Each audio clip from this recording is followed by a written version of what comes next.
Assalamualaikum warahmatullahi wabarakatuh. Perkenalkan, nama saya Alisa Jansiviana dari Fakultas Ekonomi dan Bisnis Islam. Di sini saya akan menjelaskan tentang ekonomi pembangunan. Nah, teman-teman pasti sudah pernah mendengar tentang ekonomi pembangunan.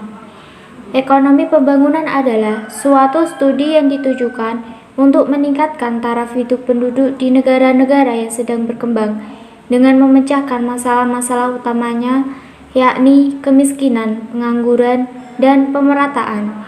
Pembangunan di negara-negara berkembang pada pelaksanaannya telah memunculkan pola, metode, atau model yang berbeda-beda di antara mereka.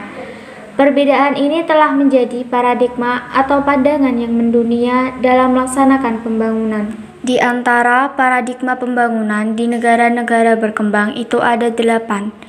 Yang pertama, paradigma dengan pertumbuhan maksimal. Pertumbuhan ekonomi yang setinggi-tingginya adalah orientasi dari paradigma ini. Dengan memanfaatkan investasi dan teknologi, paradigma ini berharap dapat memperluas lapangan kerja, meningkatkan produksi, meningkatkan efisiensi, dan meningkatkan pertumbuhan ekonomi. Pada paradigma ini, meningkatkan ketimpangan yang makin mendalam antara kelompok yang kaya dengan kelompok miskin. Dengan kata lain, paradigma ini dapat memaksimalkan pertumbuhan ekonomi tetapi gagal dalam pemerataan. Selanjutnya, yang kedua, paradigma pertumbuhan dengan pemerataan. Paradigma ini muncul untuk merespon kegagalan paradigma pertama. Pada pelaksanaannya, paradigma ini juga tidak berhasil menyelesaikan masalah-masalah pembangunan di negara berkembang. Hal ini diduga oleh pendekatan makro dan ketidaksiapan sumber daya manusianya yang tidak sungguh-sungguh berorientasi pada kelompok sasaran. Budaya korupsi menjadi salah satu faktor dominan penyebab bocornya anggaran pembangunan yang diperuntukkan rakyat kecil atau miskin. Dan di sisi lain, masyarakat miskin juga belum siap memperbaiki sikap mentalnya. Oleh karenanya, pendekatan makro yang bertujuan memperbaiki ekonomi rakyat kecil tanpa mempersiapkan SDM-nya, maka akan menemui kegagalan juga. Adapun paradigma yang ketiga adalah paradigma dengan pendekatan kebutuhan pokok. Paradigma dengan kebutuhan pokok sebagai pendekatannya merupakan upaya untuk mengatasi kemiskinan dan ketimpangan kelompok sosial. Paradigma ini berharap bahwa semua kelompok target dapat terpenuhi kebutuhannya, seperti pangan, papan, pendidikan, dan kesehatan. Anggaran yang dikucurkan oleh pemerintah dapat mengatasi kebutuhan masyarakat dengan baik. Adapun paradigma yang keempat adalah paradigma dengan fokus pembangunan sumber daya manusia. Paradigma ini menganggap bahwa pembangunan harus berorientasi pada manusia sebagai objek dan subjek sekaligus. Paradigma ini membangun manusia secara utuh dan totalitas. Hal ini disebabkan sumber daya manusianya dibangun sesuai dengan kebutuhan fisik dan kebutuhan psikis. Oleh karenanya, sumber daya manusia menjadi penentu keberhasilan pembangunan, mulai dari perencanaan, monitoring, dan evaluasi hasil pembangunan, seperti contoh halnya jumlah penduduk, struktur umur, komposisi, penyebaran penduduk, pendapatan dan distribusinya, tingkat pendidikan, mobilitas, dan kesempatan kerja, dan kesehatan. Itu semua melibatkan sumber daya manusia. Paradigma yang kelima adalah paradigma pembangunan berkelanjutan. Gagasan yang ada dalam paradigma ini belum terbukti, tetapi menyadarkan bahwa betapa pentingnya pengelolaan sumber daya alam yang lestari. Jika umat manusia menginginkan hidup sejahtera, maka harus memperhatikan keseimbangan ekologi dan ekosistem. Paradigma ini berharap masa depan bumi tidak akan terguncang hanya karena kesewenangan manusia dalam mendapatkan fasilitas yang terkandung di dalamnya.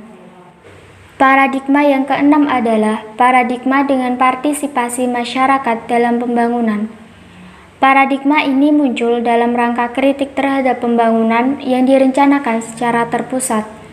Paradigma ini berharap bahwa seluruh masyarakat turut serta berpartisipasi dalam pembangunan, mulai dari perencanaan, pelaksanaan, pengawasan, dan evaluasinya. Partisipasi yang besar dalam pembangunan dapat diperankan masyarakat sesuai kebutuhan-kebutuhannya. Partisipasi masyarakat dapat berupa partisipasi politik, ekonomi, pendidikan, hukum, dan sosial. Paradigma yang ketujuh adalah paradigma pembangunan mandiri. Paradigma ini berangkat dari upaya untuk menghilangkan ketergantungan dalam melaksanakan pembangunan. Paradigma ini mengembangkan teknologi sendiri tanpa mengambil dari luar. Negara yang menggunakan paradigma ini adalah India, Cina, dan Indonesia. Namun dalam kenyataannya, paradigma ini juga gagal dalam menyelesaikan permasalahan kemiskinan dan pengangguran. Bahkan paradigma ini juga tidak sesuai dengan kondisi yang melilit negara berkembang itu sendiri. Paradigma yang terakhir adalah paradigma syariah. Paradigma ini menjelaskan bahwa kesejahteraan masyarakat akan dapat tercapai bila seluruh aktivitas manusia berlandaskan syariah atau hukum Tuhan. Meskipun belum semua meyakini akan keampuhan dalam menyelesaikan masalah perekonomian, sosial, politik, hukum, dan budaya. Namun, paradigma ini memberikan pemahaman yang sempurna tentang alam semesta, yakni langit, bumi, dan segala isinya termasuk manusia sebagai khalifah di dalamnya. Di sini saya akan menjelaskan tentang ekonomi Islam. Nah, ekonomi Islam itu sendiri adalah ilmu yang mengarahkan kegiatan ekonomi dan mengaturnya sesuai dengan dasar-dasar dan siasat ekonomi Islam. Selanjutnya, pembangunan berbasis ekonomi Islam itu apa? Pembangunan yang dilakukan oleh suatu negara yang memiliki tujuan, yakni berupa peningkatan kesejahteraan dan kebahagiaan manusia di dunia dan di akhirat. Pembangunan tidak boleh hanya berkait dengan dunia saja, tetapi juga harus dihubungkan dengan yang lebih abadi.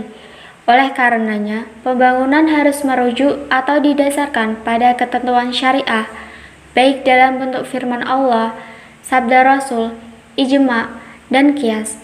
Pembangunan manusia secara utuh telah menjadi target pertama dalam ekonomi Islam. Dengan kata lain, pembangunan tidak sekedar membangun ekonomi rakyat, tetapi juga membangun sikap mentalnya. Pembangunan juga tidak sekedar kebutuhan jasmaninya, tetapi juga kebutuhan rohaninya. Kebutuhan rohani yang terbangun akan secara otomatis mendorong kemandirian dan kesadaran yang tinggi bagi setiap orang untuk membangun dirinya dan membangun bangsa dan umat manusia. Sekian materi tentang ekonomi pembangunan Islam. Saya ucapkan banyak terima kasih. Wassalamualaikum warahmatullahi wabarakatuh.